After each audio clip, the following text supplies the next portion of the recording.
Bismillahirrahmanirrahim. Assalamualaikum warahmatullahi wabarakatuh. Di sini saya akan menjelaskan tentang teorema Darboux. Nah, pada 6.2.11, lemma atau kata pengantar jelaskan bahwasanya diberikan I himpunan bagian dari R adalah suatu interval.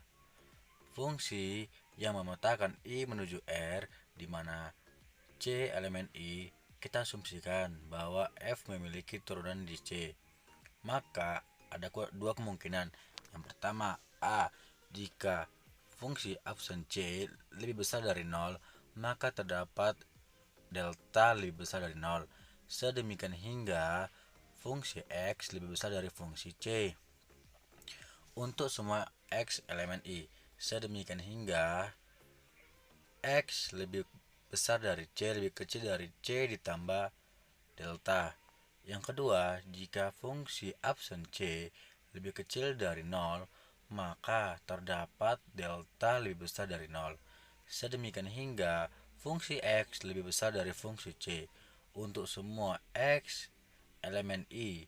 Sedemikian hingga C X sedemikian sehingga X lebih besar dari C dikurang delta lebih kecil dari C.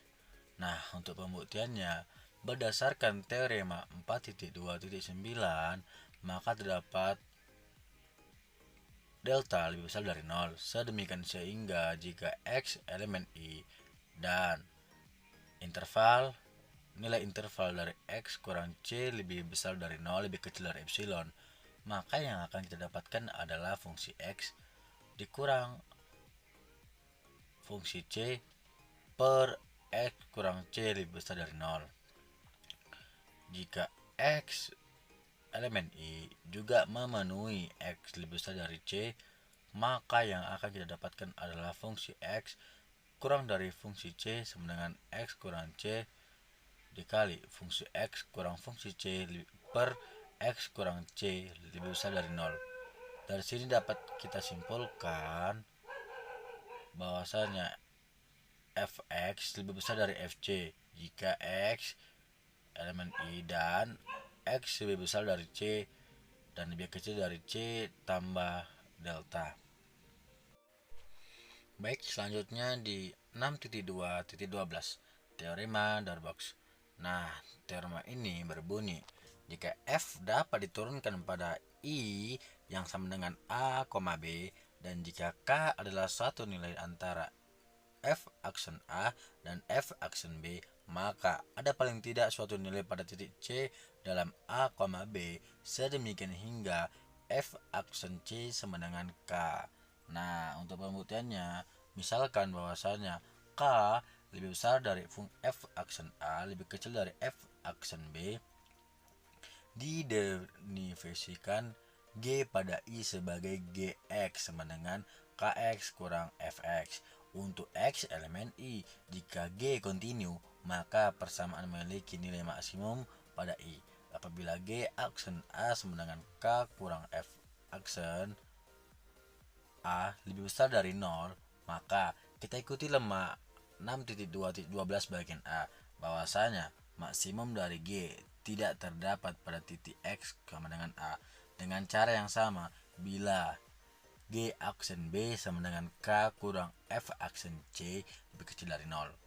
Setelah itu kita ikuti berdasarkan lemma 6.2.11 bagian B, bahwasanya maksimum tidak terjadi pada X sama dengan B. Karena itu G mencapai maksimum pada C dalam A, B. Kemudian dari teorema 6.2.1 kita dapatkan 0 sama dengan G absen C sama dengan K kurang F aksen C, sehingga F aksen C sama dengan K.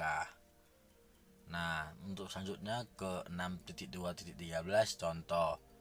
Nah, fungsi G memetakan min 1,1 menuju R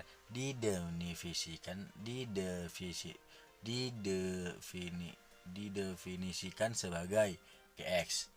Nah, apabila Gx sama dengan 1 untuk X lebih besar dari 0, dia kecil dari atau sama dengan 1. Yang kedua, Gx sama dengan 0 untuk X sama dengan 0. Gx sama dengan min 1 untuk X lebih besar atau sama dengan min 1 lebih kecil dari 0. Nah, di sini yang merupakan pembatasan dari fungsi sinum jelas gagal memenuhi intermediate value property pada interval min 1 dan 1. Dengan demikian, teorema Dolbeaux tidak memiliki fungsi f sedemikian sehingga fx sama dengan gx untuk semua x elemen min 1,1. Dengan kata lain, g bukanlah turunan pada min 1,1 dari fungsi manapun. Baik, terima kasih. Wassalamualaikum warahmatullahi wabarakatuh.